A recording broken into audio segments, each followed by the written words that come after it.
Right, less than 2 weeks to go. In fact, 12 days to go till we all head out and make our mark on the 1st of November to vote in those local government elections. It's all about coalitions and promises. The elections, of course, are going to be significant on the local level. For analysis on what we can expect and actually what we've seen so far, we're joined by election analyst. It's Mr. Wayne Sussman joining us this morning. Hello to you, Wayne. It's always good to have you. Normally it's over Zoom, so it's good to actually have you in studio with us. And it's election promises, it's manifestos, and it is coalitions. That seems to be the theme of what I'm seeing for these elections. But what I'm hearing from a lot of people on the ground is it's broken promises, failed coalitions, and manifestos they don't understand. Yeah, this is an unprecedented election where we're seeing not just the major party coming into this election with major challenges on its side, but also the official opposition, the Democratic Alliance. So they're going to need to, with the next 12 or so days to go before the polls open, to really try convince as many voters as they can that they have their backing for the next 5 years. How much damage did that poster saga do? It seems that John Steenhuisen is doing everything he can as he campaigns around the country to avoid the topic. I think he does answer it when he gets asked about it, obviously, but it seems like they're just hoping that that little saga vanishes. How damaging was that, or was it really just a firestorm in a bucket? It was very, very damaging, and then there was a Twitter meltdown from another senior person in the Democratic Alliance. But I think they've had a good week since then. The last 7 days, there hasn't been much scandal, and the party's been back on message, back on barnstorming around the country, trying to get as many voters as they can. Can we talk a little bit, if you don't mind? Everyone, we're talking about the coalitions, we're talking about the big parties. Obviously, Wayne, we have to. It seems this could be the election for the independents. Some suggesting it's the independents who could be the kingmakers in this.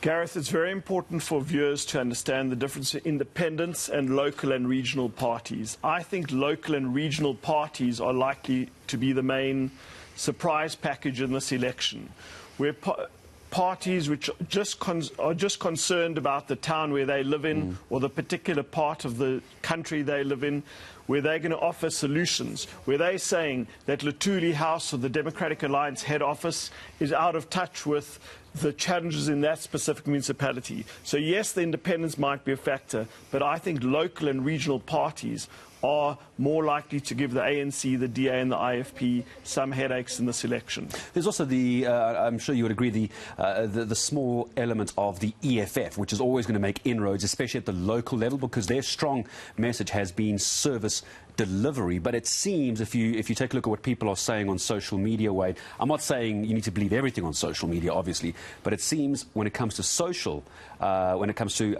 delivery, the EFF seem to be hitting the mark better than all the other parties talking about service delivery. Correct. So first of all, the challenge for the EFF and Action SA is that the elections are not won on Twitter, they're won at the ballot box.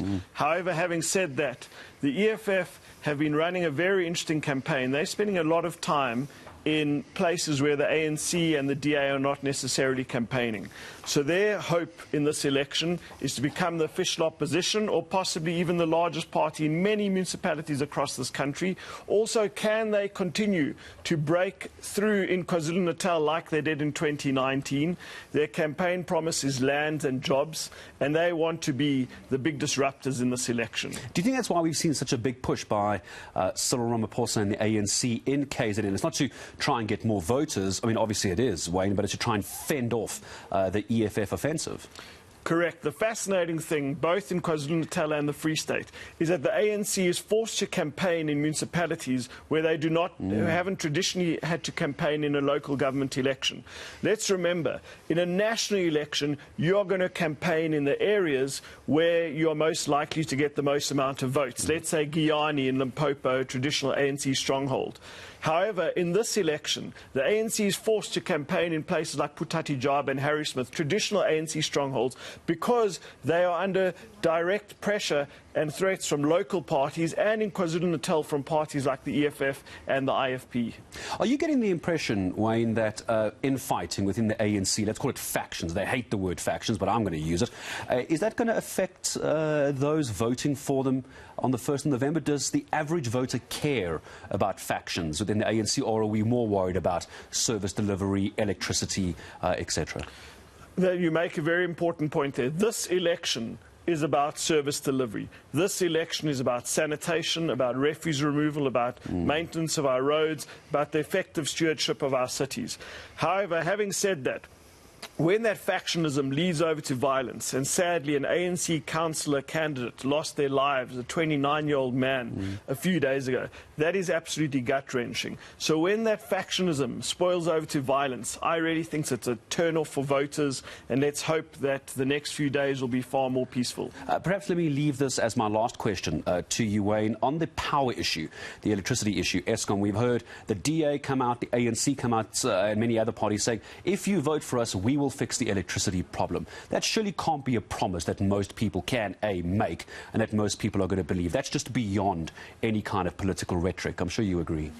Agree. It's a critical issue which does need big heads to come together and try solve it. I mean, yesterday I saw the Patriotic Alliance making a promise in Saldanha Bay that they'll just write off the debts of all people who haven't paid their bill. Now, that's a hard promise to make. So we need real solutions to these big challenges, because somebody has to pay for it, and these are going to be some of the big challenges in the days ahead. Yeah, we need to listen very carefully to those promises made. What a pleasure having you with us. Wayne Sussman, elections analyst, joining us ahead of what is going to be the 1st of November. You can hear how important it is to actually listen to what the political parties are saying, dig deep into what they're promising, because sometimes what they're promising, like the power issue, is not going to be solved on the 2nd of November simply because you voted for them. My thanks to Wayne Sussman.